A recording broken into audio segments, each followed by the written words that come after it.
To create a new composite component, we will always need a container, which will act as the base for the new composite component. In this example, we're going to build a custom image component that has an image with a description text. So let's rename the container to image with description.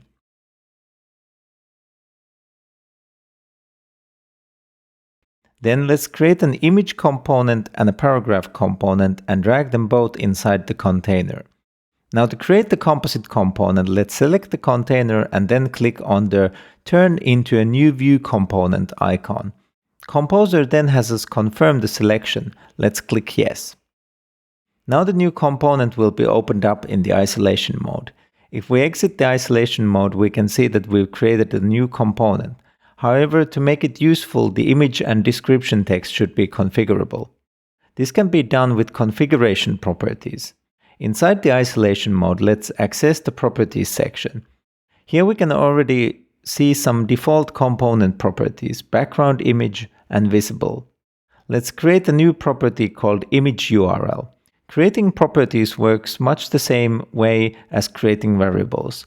Let's enter a property name, human readable title, and let's pick image URL as the value type. The two-way binding toggle controls if this property is two-way bound or not. Two-way bound properties can be dynamically changed with logic from within and outside the component. In the case of this image component, we should leave it to off. Having created the property, let's switch to the composite canvas and then let's bind the image component's URL to the property we just created. In the binding editor, let's navigate to Component Properties and then let's choose Composite Component Internal Property. And now we can choose the image URL property we just created. Now the image URL property of the component is bound to the image component inside the composite. Let's create another property for the description text.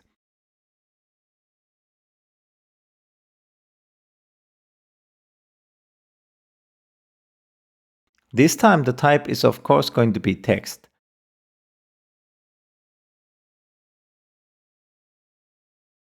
Then let's bind this property to the content of the paragraph component on the composite canvas. Let's make sure to save and then let's exit the isolation mode. Now when we view the properties for a component, we can see the new properties we just defined. The component now can be used just like any other, and we can clone it to have multiple instances in our app.